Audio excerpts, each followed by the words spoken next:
శ్రోతలకు స్వాగతం. ఈరోజు వినిపించబోతున్న కథానిక ఉమెన్స్ కాలేజీ. రచన శ్రీమతి పరిమళ సోమేశ్వర్ గారు. ఆ సంవత్సరమే ఎంఎస్సి పాస్ అయి ఫలితాలు తెలిసిన తర్వాత 2 నెలలకు ఉద్యోగంలో చేరాను. స్త్రీల కళాశాలలో లెక్చరర్గా అపాయింట్ అయినానని విని ఆనందంతో ఉక్కిరిబిక్కిరయ్యాను. అసలే విద్యార్థినిగా ఉండే రోజుల్లో చాలా కష్టపడి చదివి మంచి మార్కులు తెచ్చుకొని ఉపాధ్యాయుల మెప్పు కోసం పాకులాడే మనస్తత్వం గల దాన్నవడం వలన ఇంకా అప్పటికి నాలో స్టూడెంట్ మెంటాలిటీ పోలేదు. అందువల్ల కాలేజీలో చేరిన మొదటి రోజున జాయినింగ్ రిపోర్ట్ ఇవ్వటానికి ప్రిన్సిపాల్ రూమ్లో కడుగు పెడుతూనే నా కాళ్ళు గజగజ వణికినాయి. కుర్చీకి నిండుగా కొద్ది క్షణాలలో లేడీ పిల్లపై లంఘించబోయే ఆడపులి భంగిమలో కూర్చున్న ప్రిన్సిపల్ మిసెస్ చూడామణి అయ్యంగారిని చూస్తూనే హడలిపోయాను. ఎలాగో ధైర్యం తెచ్చుకొని అతి ప్రయత్నం మీద మాటలు కూడదీసుకుంటూ నన్ను నేను పరిచయం చేసుకున్నాను. ఆవిడ నా పేరు వింటూనే 32 పళ్ళు బయటపడేలా ముఖం రెట్టింపు వెడల్పు సాగేలా నవ్వుతూ చెయ్యి చాచి కూర్చోమంది కుర్చీ చూపిస్తూ. పర్వాలేదు, ఈ ప్రిన్సిపల్ చూడటానికి భయంకరంగా ఉన్న మనిషి మంచిదిలానే ఉంది. బాబాయ్ పనిచేసే కాలేజీ ప్రిన్సిపాల్ అయితే లెక్చరర్లు ఎవ్వరికీ సీటు ఆఫర్ చెయ్యదట. ఎంతసేపు అయినా ఆయనతో మాట్లాడాల్సి వచ్చినా వాళ్లకు నిలువు కాళ్ల బేరమే గతట. ఎంతైనా ఈవిడ స్త్రీ కదా, అందున వెన్నలాంటి గుండెకు పువ్వులాంటి మనసుకి ప్రసిద్ధిగాంచిన భారత స్త్రీ. అయ్యో, అలా ఆ 2 క్షణాల్లోనే ఆవిడను గూర్చి సదభిప్రాయాన్ని ఏర్పరచుకోవటానికి ప్రయత్నిస్తూ కూర్చున్నాను నేను. నా అపాయింట్మెంట్ ఆర్డర్స్ ఆవిడ చేతికిచ్చాను. ఆవిడ కళ్ళజోడు తీసి టేబుల్ మీద పెట్టి కళ్ళు 2 చికిలించి కాగితాన్ని ముఖానికి దగ్గరగా పెట్టుకుని చదువుతుంటే మళ్ళీ నా బుర్ర చురుగ్గా పనిచేయసాగింది. ఈవిడ అసలు కళ్ళజోడు ఎందుకు పెట్టుకున్నట్టు? నాకున్న ఫిజిక్స్ పరిజ్ఞానాన్ని బట్టి హ్రస్వదృష్టి కలవారు, వయసు మళ్ళీ చత్వారం వచ్చిన మనుషులు కళ్ళజోడు పెట్టుకుంటారని, దానివల్ల వారికి సరియైన దృష్టి లభిస్తుందని నా అభిప్రాయం. ఈవిడ వయస్సు చూస్తే 50 దగ్గరలో పడుతున్నట్లుగా ఉంది. అంటే అది తప్పకుండా చత్వారం జోడే అయి ఉంటుంది. అయితే ఈవిడ దృష్టిలోపం గల వారందరి పాలిట కల్పతరువులా కనిపెట్టబడిన ఈ జోడును తగిలించుకోకుండా పైగా ఉన్న జోడును కూడా తీసివేయటంలోని అంతరార్థమేమిటి? ఈవిడ కళ్ళ జబ్బు మరో కొత్త జాతికి సంబంధించింది కాదు కదా. అలా సాగిపోతున్నాయి నా ఆలోచనలు. ఆర్డర్స్ చదవటం పూర్తి చేసి, అన్నట్టు మీ పేరేమిటి? మిస్ రాధ కదూ? మీరు ఆఫీస్లోకి వెళ్ళి జాయినింగ్ రిపోర్ట్తో పాటు అవసరమైన సర్టిఫికెట్లను కూడా సబ్మిట్ చేయండి అని కంచుకంఠంతో ఇంగ్లీష్లోని టకీమని మరో ఫైల్లోకి తలదూర్చింది మిసెస్ చూడామణి అయ్యంగార్. అంటే అర్థం ఇక వెళ్ళిపోవచ్చు అని అన్నమాట అని స్వగతంలో అనుకొని లేచి ఆవిడ నా వంక చూడకపోయినా ఆవిడ వైపుకు ఒక నమస్కారం విసిరేసి బయటపడ్డాను. నేను ఉద్యోగంలోకి చేరబోయే ముందు అధికార మనస్తత్వాన్ని గూర్చి, వారి ఎడల చూపవలసిన ప్రవర్తన గురించి విపులీకరిస్తూ ఓ చిన్న ఉపన్యాసం ఇచ్చాడు బాబాయ్. పై అధికారికి ఎప్పుడూ తన క్రింది ఉద్యోగస్తులు ఒదిగొదిగి నమస్కారాలు చేయాలన్న కోరిక గాఢంగా ఉంటుందని, కానీ ఆ కోరికను బహిరంగంగా వెల్లడించడానికి సభ్యత, సంస్కారం అడ్డొస్తాయి కనుక వారి వినయ విధేయతలను గూర్చి పట్టించుకోనట్లే నటిస్తారని, అయితే మరో వంక వీరు తమని గౌరవిస్తున్నారా లేదా అని ఓరకంట కనిపెడుతూనే ఉంటారని, కాబట్టి ముందు చూపున్న ఉద్యోగస్తులందరూ పై అధికారి మెప్పును పొందటానికి సాయశక్తులా ప్రయత్నిస్తూ ఉండాలని బాబాయ్ చెప్పిన విషయాల్లో ముఖ్యమైంది. అందువల్ల ఆవిడ నా వంక చూడకపోయినా ముడుపు చెల్లించుకున్నట్టు నమస్కారం చేసి యువతలకు వచ్చేశాను. ఆఫీస్లో పనైనాక ప్యూన్ సాయంతో స్టాఫ్ రూమ్కి వెళ్ళాను. రూమ్లోకి వెళ్తూనే ఒక మూలగా కుర్చీలో కూర్చున్నాను నేను. బిడియంగా నిన్న మొన్నటి దాకా విద్యార్థినిగా ఉండి ఇప్పుడు వాళ్ళందరి ముందు వారితో సమానమైన హోదాలో కూర్చుంటానికి సిగ్గనిపించింది నాకు. కానీ వెంటనే పుట్టగానే ఎవరైనా ఉద్యోగస్తులవుతారా? వీళ్ళు కూడా ఒకప్పుడు నాలా విద్యార్థినులుగా ఉన్నవారే కదా. ఇప్పుడంటే డాబుగా తిరుగుతున్నారు, కానీ వీళ్ళు కూడా ఉద్యోగంలో చేరిన మొదటి రోజున నాలానే ఫీల్ అయి ఉండుంటారులే అని నాకు నేను సమాధానం చెప్పుకొని కొంచెం టీవీగా కూర్చోవటానికి ప్రయత్నించాను. అయితే నాకు ఇబ్బంది కలిగించిన మరో విషయం ఏమంటే, నాకు పర్సనాలిటీ లేదు. సన్నగా పొట్టిగా ఉన్న నేను ఇంచుమించు 5 అడుగుల 4 అంగుళాల పైన ఎత్తులో ఉన్న వాళ్ళందరి ముందు నిల్చుంటే ఎంతో చిన్నగా కనిపిస్తాను. తోటి ఉద్యోగస్తుల ముందు కనీసం ఆకారంలోనైనా చిన్నగా కనబడటం నాకేమాత్రం రుచించలేదు. వాళ్ళందరూ నా వంక ఓర చూపులు విసురుతూ అటు ఇటు తిరుగుతూనే నన్ను నఖశిఖ పర్యంతం క్షుణ్ణంగా పరీక్ష చేశారు. ఎవరో కొత్త శాల్తీలా ఉందే అన్న భావం వారందరి ముఖాల్లోనూ స్పష్టంగానే కనిపించింది నాకు. వాళ్ళనెలా పలకరించాలా అని ఆలోచిస్తుండగానే ఒక ఆమె నా దగ్గరకొచ్చి, మీది ఏ డిపార్ట్మెంట్ అని అడిగింది. చెప్పాను. తర్వాత నేను ఎంఎస్సి ఏ యూనివర్సిటీ నుండి చేసింది, ఎక్కడుండేది మొదలైన వివరాలన్నీ అడిగి తెలుసుకుంది. ఆవిడ పేరు శకుంతలట. ఆమె కూడా నాలాగే ఫిజిక్స్ లెక్చరర్. మిగతా వాళ్ళందరితో పోల్చి చూస్తే శకుంతల వేషధారణలో, మాట తీరులో నిరాడంబరంగా ఉంది. పైన ఆవిడ మాటలలో, ప్రవర్తనలో కృత్రిమత్వం కన్నా ఎక్కువగా స్నేహభావం, నిష్కపటత్వం కనిపించాయి. ఆవిడకిద్దరు ఆడపిల్లలట. వయసు సుమారు 30 ఉంటుంది. మేమిద్దరం మాట్లాడుతూ ఉండగానే ఉన్నట్టుండి అక్కడున్న వారందరిలోనూ గొప్ప కలకలం బయలుదేరింది. Oh hello, you Fatima, after so long, how do you do మొదలైన స్వాగత వాక్యాలు వింటూనే అవి ఉద్దేశించబడిన వ్యక్తి వైపుకు చూశాను నేను. ఆమె మిస్ ఫాతిమా బేగం, ఫిజికల్ డైరెక్టర్గా పనిచేస్తుందట శకుంతల చెప్పింది నాకు. ఫాతిమా అసలు ఎత్తు 5 అడుగుల 6 అంగుళాల వరకు ఉంటుంది. ఆవిడ హెయిర్ స్టైల్లో కూడా కలిపి సుమారు 6 అడుగుల ఎత్తులో కనబడుతోంది. ఆమె అలంకరించుకున్న పద్ధతిని ఆపాదమస్తకం పరీక్షించాలంటే ఎవరికైనా కనీసం అరగంట టైం పడుతుంది. అయితే ఆవిడంత శ్రద్ధగా, ఓపికగా అలంకరించుకుంటానికి ఇంటి దగ్గర ఎన్ని గంటల సమయాన్ని వినియోగించుంటుందో అంచనా వేస్తున్నాను నేను. ఫాతిమా గదిలోకి అడుగు పెట్టగానే ఏ ఒకరిద్దరో తప్ప అంతా కుర్చీలో నుండి లేచి పరిగెత్తారు ఆమె వైపుకు. ఒక ఆమె ఫాతిమా భుజాలు సున్నితంగా తాకింది. మరొక ఆమె చీర కొంగును చేతిలోకి తీసుకుంది. ఇంకొక ఆమె ఫాతిమా ఎడమ చేతిని పట్టుకొని దాని అందాన్ని ద్విగుణీకృతం చేస్తున్న వాచిని, దాని స్ట్రాప్ స్థానంలో ఉన్న బంగారు కడియాన్ని మృదువుగా స్పృశించసాగింది. ఒక ఆవిడ చీర కుచ్చిళ్లను చనువుగా సర్దుతున్నట్లు ముట్టుకుంది. ఫాతిమా రాకకు తమ సంతోషాన్ని వివిధ రకాలుగా వెల్లడించుకున్నారంతా. ఎన్నాళ్ళైంది నిన్ను చూసి, కొంచెం నల్లబడ్డావు ఈ 10 రోజుల్లోనే. అరే, హెయిర్ పిన్ ఊడిపోతోంది ఈ పక్క. తలలోని పెన్నును ప్రేమగా సర్దిందొకామె. ఈ చీర బాంబేలోనే కొన్నావా? ఎంత చార్మింగ్గా ఉందో దీని కలరు. నువ్వెప్పుడు నీ రంగులో కలిసిపోయే చీరలనే సెలెక్ట్ చేసుకుంటావు. ఓ, స్లిప్పర్స్ కూడా కొత్తవేనే. అబ్బా, ఎంత బాగున్నాయో. దీని ఖరీదెంత అన్నట్లు బాంబే కబుర్లేమిటో చెప్పనే లేదు.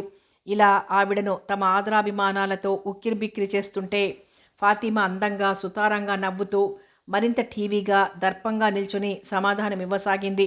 10 నిమిషాల పాటు అలాగే బెల్లం చుట్టూ మూగిన ఈగల్లా ఆమెను పట్టుకుని వెళ్లాడిన వాళ్లంతా ఆమె ఇంకొస్తాను పనుందంటూ వెళ్ళిపోగానే తిరిగి తమ స్థానాల్లోకి వచ్చి కూర్చున్నారు. ఒక్క నిమిషం పాటు అసహజమైన నిశ్శబ్దం అలముకుందా గదిలో. ఉన్నట్టుండి కిచకిచమంటూ నవ్విందొకామె. ఆమె నవ్వుతో తమకి కూడా నవ్వటానికి ధైర్యం వచ్చినట్లు మరో 4-5 కూడా పకపక నవ్వేశారు. చూశావా నళిని, ఆ ఫాతిమా చూడు, దాని వేషం అదీను. అతిగా నవ్వలేక పొట్ట చేత్తో పట్టుకుంటూ అందొకామె. అచ్చు స్టేజ్ మీదకి వెళ్ళబోయే నాటు రకం నాటకాల హీరోయిన్లా ఉంది. ఆ కామెంట్కి అందరూ ఆ గదిగోడలు దద్దరిల్లేలా నవ్వారు. ఇంకా బాంబే కూడా పోయొచ్చింది కదా, రేపటి నుండి రోజుకో వేషం వేస్తుంది చూడు. ఇప్పుడు వేయకపోతేనా? దాని బాయ్ ఫ్రెండు రాబర్ట్ ఏమయ్యాడో ఈ మధ్య కనపడటం లేదు. మరో జేమ్స్ బాండ్ దొరుకుంటాడు. అదేమిటి? రాబర్టు తను పెళ్లి చేసుకోబోతున్నామని చెప్పిందటగా మిసెస్ వైదేహితో. అంతకు ముందోసారి ఆమీర్ని గాఢంగా ప్రేమిస్తున్నానని కూడా చెప్పింది. అయినా మనకెందుకులే అలాంటి విషయాలన్నీ. అలాంటి వాళ్ళ బ్రతుకులు అలాగే తెల్లవార్తాయి. ఇంతలో బెల్లయ్యేసరికి చాలామంది క్లాసులకు వెళ్ళటం, అంతకు క్రితం పీరియడ్ క్లాసులు తీసుకుంటానికి వెళ్ళిన వాళ్ళు తిరిగి రావటం జరిగింది. ఆ సందడిలో ఫాతిమా సంగతి వెంటనే మర్చిపోయారందరూ. నా కళ్ళ ముందు ఫాతిమా అనబడే ఆవిడ ఎడల వారు చూపిన ఆదరాభిమానాలను, ఆమె వెనక ఆవిడను గూర్చి వదిలిన ఘాటు విమర్శలను, ఈ రెంటినీ సమన్వయం చేసుకోలేక దిమ్మ తిరిగిపోయాను నేను. శకుంతల నా కళ్ళల్లోకి చూస్తూ చిన్నగా నవ్వింది. భయపడకు, అదంతే అన్నట్టు. క్రమంగా మరో 10 రోజులు గడిచేసరికి నాకు కొంచెం బెరుకు తగ్గింది. కాలేజీ వాతావరణాన్ని కొంతవరకు స్థూలంగా అర్థం చేసుకున్నాను. శకుంతల ఆ 10 రోజుల్లోనే నాకు చాలా సన్నిహితురాలైంది. దానికి చాలా వరకు శకుంతల స్వభావమే కారణం. అదీకాక మేమిద్దరం కూడా ఒకే డిపార్ట్మెంట్ వాళ్ళం కనుక ఎప్పుడూ కలిసి ఉండేవాళ్ళం. శకుంతల చాలా కలుపుగోలు మనిషి. ముఖ్యంగా నాలాంటి బిడియస్తుల్ని మాటల్లోకి దించి మంచి చేసుకోవటంలో నేర్పు ఆవిడలో బాగా ఉంది. ఆవిడతో స్నేహం చేసిన వాళ్ళెవ్వరూ ఆవిడను ప్రేమించకుండా ఉండలేరు. అయితే శకుంతలలో నాకు నచ్చని గుణాలు రెండు కనిపించాయి. ఒకటి, ఆవిడ అస్తమానం తన ఇంటి గొడవలే చెప్తుండేది. తన భర్తకి ఏ కూర ఇష్టమైంది, ఏ రకం సినిమాలు చూసేది, పిల్లలు ఎలా అల్లరి చేసేది, తామిద్దరూ బయటకు వెళ్ళాక ఆయా పిల్లల్ని ఎలా కష్టపెట్టేది, వాళ్ళ కోసం ఇచ్చిన పాలు బిస్కెట్లు అది ఎలా మింగేసేది, వివరాలన్నీ చెప్పుకొచ్చేది. మొదట్లో సానుభూతిగా విన్నా రాను రాను ఆవిడ ధోరణికి నాకు బోర్ కొట్టసాగింది. తన పిల్లల ముద్దు ముచ్చట్లు, శ్రీవారి అభిరుచులు తనకి కలిగించినంత ఆనందాన్ని, ఆసక్తిని ఇతరులకి కలిగించవని, తన పిల్లలకు వచ్చే జబ్బులు, ఆయా వల్ల వాళ్ళు పడే కష్టాలు తనకి కలిగించినంత బాధ ఇతరులకు కలగవని ఆవిడ గ్రహిస్తే బాగుండును అనుకునేదాన్ని. అయినా ఆవిడ మీద ఉన్న గౌరవం కొద్దీ ఇష్టం లేకపోయినా ఆవిడ చెప్పే విషయాలన్నీ ఎంతో ఆసక్తిగా వింటున్నట్టు నటించేదాన్ని. ఇక ఆవిడలో నాకు నచ్చని రెండవ విషయం ఏమంటే, ఆవిడ పెద్దగా ఆవలించేది. మాట్లాడుతూనే నోరంతా తెరిచి బిగ్గరగా ఆవలించేది శకుంతల. పైగా ఆవలింత పూర్తి కాకుండానే మధ్యలో మాట్లాడడానికి ప్రయత్నిస్తుండేది. అలాంటప్పుడు ఆవిడ నోటి నుండి వెలువడే విచిత్ర ధ్వనులు, నీటి తుంపరలు నాకు చికాకు కలిగించేవి. అసలే నాకు ఆవలింతలంటే ఒళ్ళు మంట. బుద్ధిహీనులను, బద్ధకస్తులను మాత్రమే ఆవలింతలు ఆశ్రయిస్తాయని చిన్నతనం నుండి నా దృఢ విశ్వాసం. మెదడు మొద్దుబారిపోయిన వాళ్ళు బద్ధకస్తులుగా తయారవుతారని, అలాంటి వాళ్లే తరచూ ఆవలిస్తుంటారని అనుకునేదాన్ని. అయితే శకుంతలే కాదు, ఆ కాలేజీలో ఇంచుమించు అందరూ ఉదయం 10 గంటల నుండి సాయంత్రం 3:30 గంటల వరకు ఏ 1-2 గంటలో క్లాసులు తీసుకునేవారు. మిగతా సమయమంతా కాళ్ళు బారజాపుకొని కూర్చొని కబుర్లాడుకుంటూ, ఆవలించుకుంటూ, కునికిపాట్లు పడుతూ గడిపేవారు. నన్ను ఏ కారణం వల్ల కానీ ఆకర్షించని వ్యక్తులు కొందరున్నారు ఆ కాలేజీలో. అందులో ఒక ఆమె పేరు పార్వతి. పార్వతి నల్లగా ఉండేది. మంచి ఒడ్డు పొడుగు ఉన్న మనిషి. ఆవిడలో అద్భుతమైన ఆకర్షణ ఏదో ఉంది. నలుపులో కూడా అందం ఉంటుందని నాకు మొదట తెలిసింది ఆవిడ్ని చూసిన తర్వాతే. ఆవిడెప్పుడు చూసినా గలగల నవ్వుతూ అనర్గళంగా మాట్లాడుతూనే ఉంటుంది. నిశ్శబ్దంగా, మౌనంగా ఆవిడ కూర్చోగా నేను ఆ కాలేజీలో పనిచేసిన 9 నెలల్లోనూ ఒక్కసారన్నా చూడలేదు. ఆవిడ భర్త పైలట్ ఆఫీసరట. ఏడాది క్రితమే ఆవిడకు వివాహమైంది. రెండవది సరళ. ఆమె ఏదో మంత్రిగారికి మరదలట. ఆమె నోట ఏవేవో వినిపించేవి. ఆమె బోటనీ డిపార్ట్మెంట్కి అధికారిని. ఎప్పుడూ పట్టు చీరల్లో రోజుకో కొత్త రకం నగ పెట్టుకుని కాలేజీకి వచ్చేది. సంఘంలో డబ్బు వల్ల కానీ, హోదా వల్ల కానీ, మరే ఇతర కారణాల వల్ల కానీ పలుకుబడి ఉన్న వ్యక్తులతోనే ఆవిడ స్నేహం చేసేది. మిగతా వాళ్ళందరినీ పురుగుల్లా నిర్లక్ష్యంగా చూసేది. ఓసారి ఆవిడ ఇంట్లో ఏదో పెద్ద పార్టీ జరిగింది. అందరినీ పిలుస్తూ నాకు కూడా ఆహ్వాన పత్రిక ఇచ్చింది సరళ. ఆవిడతో నేను మాట్లాడటం అదే మొదటిసారి. కార్డు తీసుకొని థ్యాంక్స్ చెప్పి ఏదో ఒకటి మాట్లాడాలి కదా అని, మీరుండేది ఎక్కడా అని ప్రశ్నించాను. బంజారా హిల్స్ అన్నది సరళ. నేనెప్పుడూ అటువైపుకు రాలేదు, నాకు తోవ తెలియదు అన్నాను. అయితే నేను చెప్తానుండండి, మీరుండేది చిక్కడపల్లి అన్నారు కదూ. సపోజ్ మీ కారు డ్రైవర్ని. సారీ, మాకు కారు లేదండి. వాట్, మీకు కారు లేదు? షాక్ తిన్నట్లు ఒక్కడుగు వెనక్కి వేసింది సరళ. ఆ క్షణంలో ఆమె ముఖంలో నిలిచిన భావముద్రను ఎన్నటికీ మర్చిపోలేను నేను. బహుశా సిద్ధార్థుడు మొదటిసారిగా కుష్ఠరోగిని చూసినప్పుడు కూడా ఆయన ముఖం అంత సానుభూతితో, కరుణతో నిండి ఉండదు. సరళ నాతో మాట్లాడిన మొదటిసారి, ఆఖరిసారి కూడా అదే. అయితే అంతటి సరళకి కూడా అవమానం పొందవలసిన సమయాలుంటాయని మరో 2 నెలలు గడిచాక తెలిసింది నాకు. ఒకరోజు మధ్యాహ్నం మొదటి పీరియడ్ సమయంలో 5-6 తప్ప మిగతా వాళ్ళంతా క్లాసులకు వెళ్ళారు. ఉన్నట్టుండి చివ్వున స్టాఫ్ రూమ్లోకి దూసుకొచ్చింది సరళ. ఆమె వచ్చిన అలికిడికి అందరం ఉలిక్కిపడి తలెత్తాం. సరళ ముఖం కందగడ్డలాగైపోయింది. ఆమె కళ్ళు ఎరుపెక్కి ఉన్నాయి. ఆ ఎరుపుదనంలో క్రోధావేశం, దుఃఖం రెండూ మిళితమై ఉన్నాయి. వస్తూనే దబాన కుర్చీలో కూలబడింది. ఏమిటి సరళ, ఏమైంది? అలా కూర్చున్నావేం? ఆత్రంగా అడిగారందరూ. వారి పరామర్శతో క్రోధం ఒకడుగు వెనక్కి వేసి దుఃఖాన్ని ముందుకు తరిమింది ఆమె కళ్ళల్లోకి. చూడు సుమిత్ర, అది దానికెంత పొగరో. ఉబికి వస్తున్న కళ్ళ నీళ్లను వెనక్కి నెట్టివేయటానికి వ్యర్థ ప్రయత్నం చేస్తూ అంది సరళ. ఎవరది? ఏమన్నారు? ఏకకంఠంతో అడిగారు. ఎన్నడూ చూడని సరళ కళ్ళ నీళ్లను చూసి ఆశ్చర్యపోయిన వాళ్ళంతా. ఇంకెవరు? ఆ మహంకాళే. రుమాలుతో ముక్కు తుడుచుకుంది సరళ. ఎవరు? ప్రిన్సిపాలా? ఏమన్నదేమిటి? ఈసారి వారి కంఠాల్లో మరింత ఉత్సాహం కుతూహలం ధ్వనించాయి. నేనట అసలు హెడ్గా ఉండటానికి పనికిరానట. నాకు డ్రాఫ్ట్ రాయటం రాదట. డిపార్ట్మెంట్ని కంట్రోల్ చేయటమే తెలియదట నాకు. ఊరికి అరుస్తాను కానీ ఎవ్వరూ, ఆఖరికి ప్యూన్లు కూడా నన్ను లెక్క చెయ్యరట.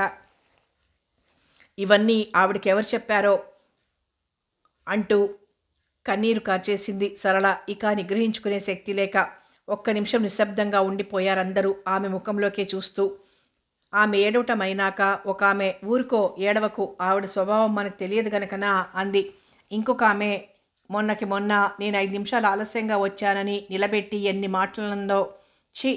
ఆవిడికి బొత్తిగా మేనర్స్ తెలియదు అంది. ముసలిదైపోయింది కదా, అస్తమానం ఎవరో ఒకరిని ఏదో ఒకటి అనందే నిద్ర పట్టనట్టుంది ఆవిడికి. ఇంట్లో కోడల్ని ఎంత రాచిరంపాన పెడుతుందో. ఆ అన్న ఆవిడకు కొత్తగా పెళ్ళైంది. ఈ ప్రపంచంలో తనొక్కతే ప్రిన్సిపాల్నని, తన హోదాని మించిన మరేదీ ఉండదని, తన క్రింద పనిచేసే వాళ్ళంతా అసలు మనుషులే కాదని ఆవిడ ఉద్దేశం. బోడి హోదా అదీను. అంత ముసలి డొక్కైనాక ఆవిడేం కర్మ, ఎవరైనా అవుతారు ప్రిన్సిపాల్. అది కూడా ఒక గొప్పేనేమిటి, సీనియారిటీ ఉంటే ఎవడైనా పైకి పోతాడు. మనకంటే 10 ఏళ్ళు ముందు పుట్టినంత మాత్రాన అది కూడా తన ప్రత్యేకతే అనుకుంటే ఎలా అన్నదొక ఆమె. ఆవిడ జువాలజీ డిపార్ట్మెంట్కు హెడ్డు. అయితే వయసులో పెద్దరికం ఉండటం వల్ల, మిగతా వాళ్లకంటే ముందు ఉద్యోగంలో ప్రవేశించిన కారణం వల్ల మాత్రమే డిపార్ట్మెంట్కు హెడ్ అయిన ఆమె తన డిపార్ట్మెంట్లోని ఉద్యోగస్తులందరినీ చీటికి మాటికి ప్రతి చిన్న విషయానికి ఎలా పీడించుకు తింటుందో అక్కడున్న వారందరికీ తెలుసు. కానీ ఆమెకు మాత్రం ఆ విషయం గుర్తుకొస్తున్నట్లు లేదు. వారందరి ఓదార్పు వాక్యాలతో సరళకి ధైర్యం వచ్చింది. పైగా వాళ్ల ముందు అలా ఏడ్చినందుకు తద్వారా వారి ముందు తేలికైపోయానేమోనన్న సిగ్గు సంకోచం కూడా కలిగినట్లు ఆమె ముఖంలో స్పష్టంగా కనిపించసాగింది. సరళ రుమాల్తో ముఖం తుడుచుకుంటూ లేచి నిలబడింది. ఈవిడ మాటలకి నేను బెదురుతానా?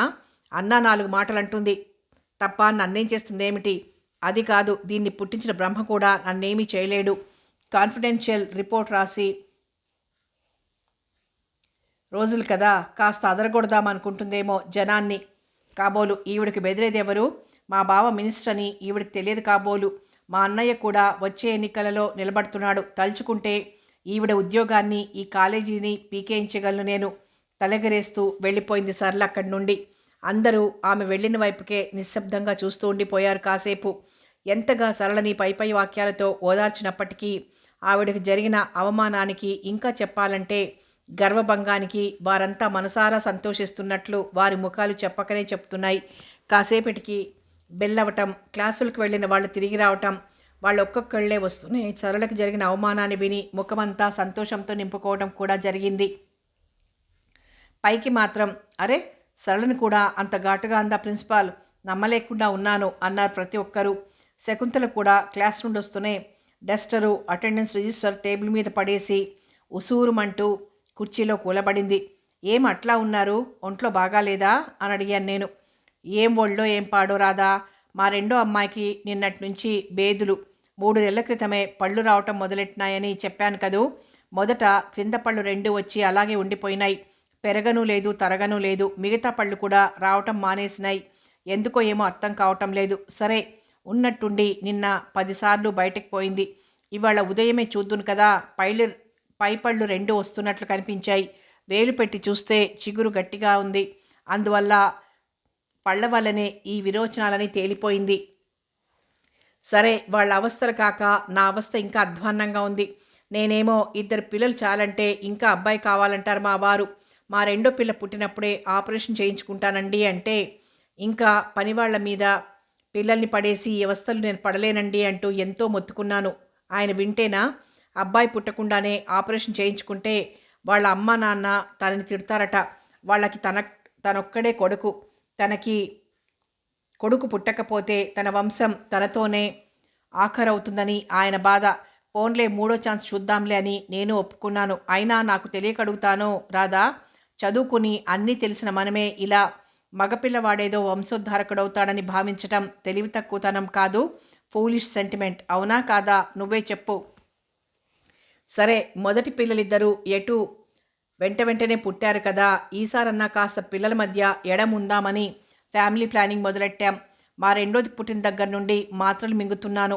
ఆ మాత్రల తీరే అంతో లేక నా వంటి తీరో గాని అవి తింటున్నప్పటి నుండి ఆకలే చచ్చిపోయిందోయ్. ఒళ్ళైతే ఊరిపోతోంది, కానీ లోపల శక్తే ఉండటం లేదంటే నమ్ము. కూర్చుంటే ఆయాసం, నిల్చుంటే ఆయాసం, ఒంట్లో వీసమన్నా ఓపిక లేదు రాదా. ఏం అవస్థలో ఏం పాడో కర్మ నుదురు కొట్టుకుంటూ విచారంగా అంది శకుంతల. అంతలోకే ఆవిడలో హాస్యం తలెత్తి చూసింది కాబోలు. ఇదిగో రాధా, నువ్వైతే పెళ్లి చేసుకోకమ్మా, అంతకంటే నరకం మరొకటి ఉండదు. చూస్తున్నావుగా నా అవస్థలు అంటూ భళ్ళున నవ్వింది శకుంతల. నేను నవ్వు తెచ్చుకున్నాను. ఇంతలో ఎవరో వెక్కి వెక్కి ఏడుస్తున్న చప్పుడైతే ఉలిక్కిపడి చూశాం ఇద్దరం అటువైపుగా.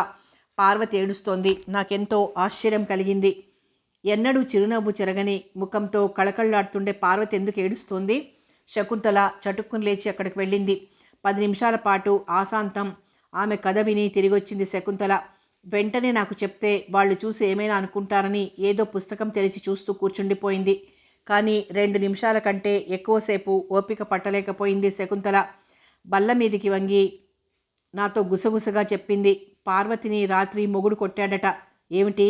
అదిరిపెడ్డాను నేను. ష్, అరవకు, నువ్వొట్టి పిచ్చి పిల్లవు, ఏం తెలియదు. వెనక్కి తిరిగి మామూలుగా కూర్చుంది శకుంతల 1 నిమిషం. తరువాత ఊరకంట అటువైపు చూసి వాళ్ళంతా పార్వతిని ఓదార్చడంలో పూర్తిగా నిమగ్నులై ఉన్నారని నిర్ధారించుకున్న తర్వాత మళ్ళా వంగి నాతో అంది. పార్వతి మొగుడు పైలట్ ఆఫీసర్ కదూ, ఈ మధ్య రోజు రాత్రిళ్ళు తాగొస్తున్నాడట ఇంటికి. రాత్రి పార్వతి గట్టిగా నిలదీసి అడిగేసరికి పట్టుకొని తన్నాడట. అక్కడితో తను చెప్పదలుచుకున్నది చాలా వరకు పూర్తయినట్లు తేలిగ్గా ఊపిరి పీల్చుకుంది శకుంతల. మరోమారు అటు ఇటు చూసి అన్నట్టు ఆయన ఈ మధ్య ఒక ఎయిర్ హోస్టెస్తో తిరుగుతున్నట్లు ఎవరో చెప్పారట కూడాను అంటూ ముగించింది శకుంతల. నా తల తిరిగిపోయింది. పార్వతి లాంటి స్త్రీకి కూడా సాంసారిక బాధలున్నాయంటే ఈ కన్నీళ్లు సృష్టి స్త్రీజాతికి ప్రసాదించిన అపూర్వమైన వరమని, అంతస్తుతో హోదాతో ఆఖరికి మనస్తత్వంతో కూడా నిమిత్తం లేకుండా ఇవి స్త్రీని ఇట్టే ఆశ్రయిస్తాయని అనిపించింది నాకు. రోజులు గడిచిపోతున్నాయి. అప్పుడే నేను ఉద్యోగంలో చేరి 6 నెలలైంది. ఆ 6 నెలల ఉద్యోగ అనుభవం నాకెన్నో పాఠాలు నేర్పింది. తత్ఫలితంగా నా ప్రవర్తనలో, మానసిక స్థితిలో, అభిప్రాయాలలో, ఆశయాలలో ఎన్నో మార్పులు వచ్చినాయి. ఇప్పుడు నేను కూడా టీవీగా గర్వంగా నడవటం, విద్యార్థినుల ముందు గంభీరంగా ముఖం పెట్టడం, వాళ్ళు చేసే నమస్కారాలు చూసి చూడనట్లు నిర్లక్ష్యంగా అంగీకరించటం, ఆడంబరంగా అలంకరించుకోవటం, అర్థరహితమైన సంభాషణలలో పాల్గొనటం మొదలైన విషయాలన్నీ అనాయాసంగానే చేయగలుగుతున్నాను. అన్నింటికన్నా ముఖ్యమైన విషయం ఏమంటే నాకిప్పుడు ఆవలింతలు కూడా వస్తున్నాయి. అయితే అలా అందవికారంగా అసభ్యంగా ఆవలిస్తున్నందుకు నేను సిగ్గుపట్టం లేదు. ఇలా ఉండగా కాలేజీ వార్షికోత్సవాలు మరో 15 రోజుల్లో ప్రారంభమవబోతాయన్న వార్త చేరింది అందరికీ. ప్రిన్సిపాల్ ఆ ఉత్సవాల కార్యక్రమాల్ని నిర్వర్తించేందుకు గాను లెక్చరర్లందరికీ తలా ఒక పని అప్పజెప్పింది. నా వంతు ఈసారికి కావలసిన తినుబండారాలను తెప్పించే పని. నాకసలే ఇలాంటి పనులు కొత్త. ఆ మిఠాయి దుకాణం వాడితో ఎలా మాట్లాడాలో, ఖరీదు ఎలా నిర్ణయించాలో అవేమీ తెలియవు. ఎలాగో శకుంతల సాయంతో కాలేజీ స్టూడెంట్స్ యూనియన్ ప్రెసిడెంట్ అయిన సునందను ఆ పనికి నియోగించాను. నేను పని చెప్పగానే సునంద సంతోషంగా అంగీకరించింది. నిజానికి సునంద అంత త్వరగా నేను చెప్పిన పని చేస్తుందని అనుకోలేదు. ఎందుకంటే ఆ కాలేజీలో విద్యార్థినులు ఎవరికి లెక్చరర్ల మీద నిజమైన భక్తి శ్రద్ధలు లేనేలేవు. ఎంతో నిర్లక్ష్యంగా, బాధ్యతారహితంగా ప్రవర్తిస్తుంటారెప్పుడు. క్లాస్లో వాళ్ళు వేసే విజిల్సు, బల్లదరువులు, పిల్లి కూతలు, నక్క కూతలు అన్నీ చూస్తే మగపిల్లలే ఎంతో నయమనిపిస్తుంది. క్రింద లెక్చరర్లు నడుస్తుంటే మేడ మీద ఉన్న విద్యార్థినులు వాళ్ళ నెత్తి మీద గడ్డి పరకలు వేయటం కళ్ళారా చూసిన నేను ప్రిన్సిపాల్ ఆ విద్యార్థినులను ఏ రకంగానూ శిక్షించలేకపోయిందని చూశాక మరింత నిర్ఘాంతపోయాను. క్లాస్లో పూర్తి అటెండెన్స్ ఉన్న రోజు ఒక్కటన్నా లేదు. కాలేజీకి వచ్చిన విద్యార్థినులు క్లాసులకు రాకుండా సాయంత్రం వరకు చెట్ల నీడలలో కూర్చోవటం, కబుర్లాడుకుంటూ, పాటలు పాడుకుంటూ కాలక్షేపం చేయటం, లేదా దగ్గరలో ఉన్న తాజ్మహల్ హోటల్లో పడి తినటం, అట్నుండటే సినిమాలకు, షికార్లకు పోవటం పరిపాటి.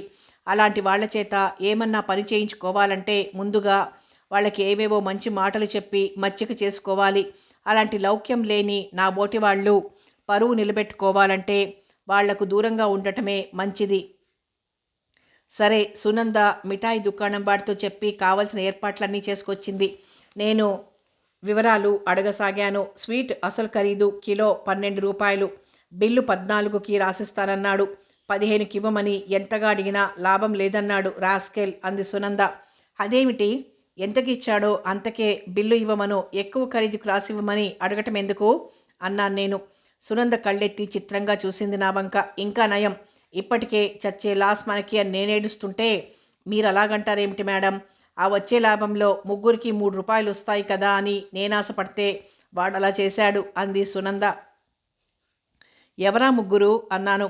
అప్పటికి కొంతవరకు విషయాన్ని అర్థం చేసుకోగలిగిన నేను.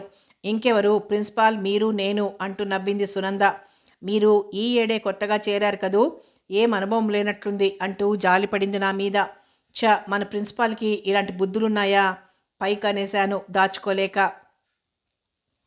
ఈ ప్రిన్సిపాల్ ఏమిటి, ఏ కాలేజీలోనైనా ఏ ప్రిన్సిపాల్ అయినా అలాగే ఉంటుంది మేడం. 4 ఏళ్లుగా స్టూడెంట్స్ యూనియన్లో ఎగ్జిక్యూటివ్ మెంబర్గా ఉంటున్నాను. అన్నీ నాకు తెలుసు. అయినా ఇలాంటి విషయాలను సీరియస్గా తీసుకోకూడదు. నా విద్యార్థిని నాకు సలహా ఇస్తోంది. నేనింకా కోపం పట్టలేకపోయాను. చూడు సునంద, నీ వయసు పట్టుమని 18 సంవత్సరాలు కూడా లేదు. అప్పుడే ఇంత లౌక్యం, వ్యాపార బుద్ధి వంటబట్టించుకున్నావని వింటుంటే నాకే సిగ్గుగా ఉంది. నిర్మలంగా, నిష్కపటంగా, ఆదర్శవంతంగా జీవించవలసిన ఈ వయసులో ఎంత జానవైపోయావు. పోనీ ఆ ప్రిన్సిపాల్ అంటే పిల్లలు గలావిడ, నేర్చుకోవలసిన వయసు దాటినావిడ. ఆమెను మార్చటం ఈ స్థితిలో బ్రహ్మతరం కూడా కాదని సరిపెట్టుకోవచ్చు. కానీ నీ సంగతే నాకు చాలా ఆశ్చర్యాన్ని, బాధను కలిగిస్తోంది. అన్యాయాలను ప్రతిఘటిస్తూ, అక్రమాలను ఖండిస్తూ చైతన్యవంతంగా బ్రతకవలసిన ఈ వయసులో ఇదేం బుద్ధి నీకు? ఇలా దొంగచాటుగా తీసుకున్న 25-30 రూపాయల వల్ల నీకు కలిగే మహాలాభం ఏమిటి? 3 రోజుల్లో మాయమయ్యే ఈ ముష్టి డబ్బు కోసం ఆత్మగౌరవాన్ని చంపుకోవటానికి నీకు సిగ్గువేయటం లేదు? మీ నాన్నగారు పెద్ద ఆఫీసర్, మీ అమ్మగారు కూడా బాగా చదువుకున్నావిడే అని విన్నాను. ముక్కు పచ్చలారని తమ పిల్లలు ఇలాంటి నీచ కార్యాలు చేస్తున్నారని వింటే వాళ్ళిద్దరూ బాధపడరా? లేక నువ్వు చేసేది వాళ్లకు తెలిసి కూడా నిన్ను ప్రోత్సహిస్తున్నారా అన్నాను. నా కోపం చూసి మొదట సునంద కొద్దిగా జంకింది. కానీ వెంటనే నవ్వేసింది. వయసులో మీరు నాకంటే 4-5 ఏళ్లు పెద్ద అయినప్పటికీ నాకంటే ఎంతో చిన్నవారిలా మాట్లాడుతున్నారు మేడం. మీకు లోకజ్ఞానం బొత్తిగా తక్కువ. చూస్తుంటే మీకు విద్యార్థి దశలో పాఠ్యం పుస్తకాలు తప్ప మరో ప్రపంచం తెలిసినట్లు లేదు. మనిషి సుఖంగా బ్రతకడానికి కావాల్సింది తెలివితేటలు, నేర్పు, అంతే తప్ప పుస్తకాల్లో నీతి నిజాయితీలు కూడు పెడతాయన్న మీ ఉద్దేశం?